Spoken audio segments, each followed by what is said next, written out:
My name is Etem, and this is my CRUD API project for CSC 341. In this project, we will use Node.js, Express, MongoDB, GUI validation, GW03 authentication, and Swagger documentation. First, let's look at the server.js. As you see, we have some error handler and centralized error handler.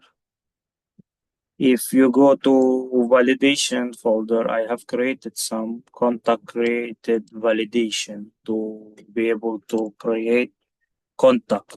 If you want to update some contact, you have to require those to be updated. In product validation also, I have created a different set of rules to validate. For example, if in price I add the price by string, it will not accept it. Task also same. Also, we have some error handler and middleware. We have the validate.js and we have validate object, which will be middleware to validate object ID in request parameter. Skip validation if no ID parameter. Also, we have in controllers, we have the auth, which is authorization to check the password, find user, and authentication. So in the auth authentication under the middleware under the auth will be also using the as a header bearer. And if authorized, you will be logged. If not authorized, then it will be unauthorized or invalid or expired token. So once you go to MongoDB, we have some contacts, products. As you see, we have so many of products and tasks.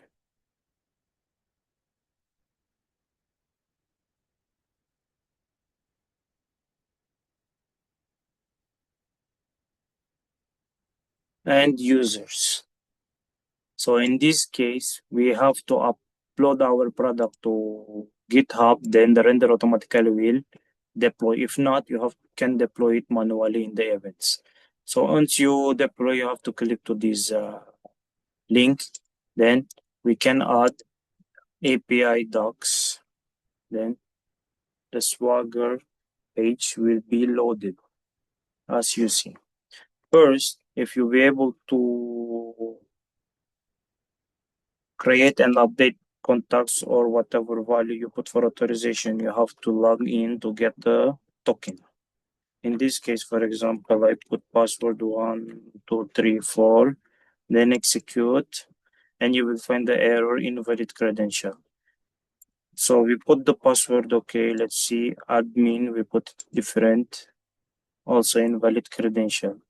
For example, if we don't put the username, execute, same thing. So we really need admin. For example, if we did not put anything, so as you see, please correct the following errors. So because we don't have this string, it will not accept. For execute, our token will be ready. For example, contacts, we saw it last time. Let's get the products. For example, let's get the products, try it out, execute. It will load all our product in the database.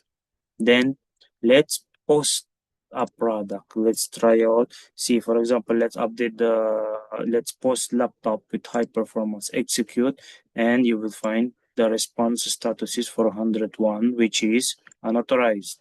So here also the error is unauthorized because we didn't put the authorization. So for example, let's paste the authorization, then execute, then still will be unauthorized because we forgot to add the header as a bearer.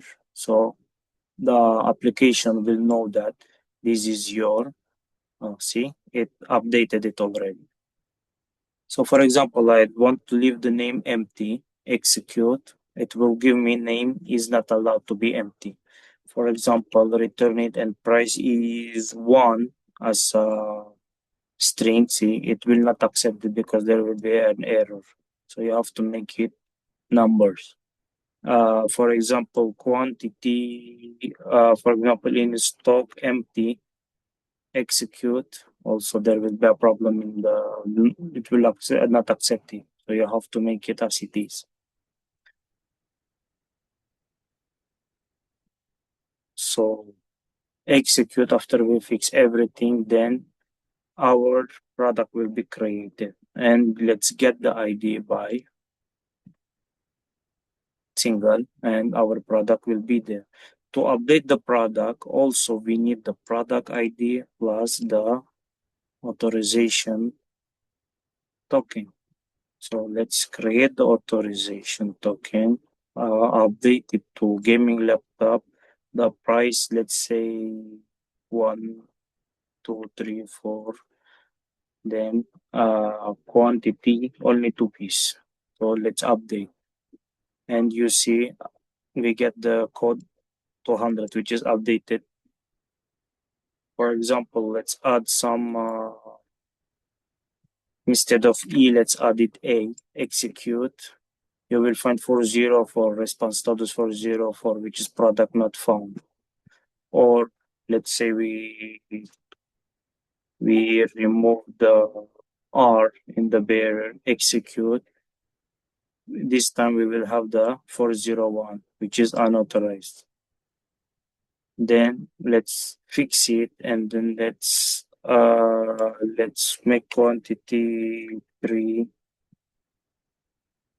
execute. We have some problem here, and we have to correct the parser, the parameter. So we have to add 2. For example, in stock, no. So we have to add again, we will have the parameter. So in stock, we have to add it true or false.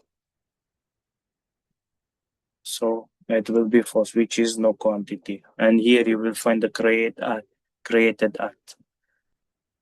So this is how it works for the update. For delete product, we need also the ID, and then we need the authorization. For example, without authorization, try to delete, you will not be able to delete. For example, wrong ID, try to delete, object ID failed, error 500. For example, instead of 64, let's make it 68, product not found. So 64, deleted successfully. So in the contacts and in the contacts also works similar. For the task, I didn't add any authorization. So in the task, you simply need to follow the rules. Otherwise, it will not, as you see, priority must be low, medium, or high. For example, date. For example, date, let's add it September 23, 2025.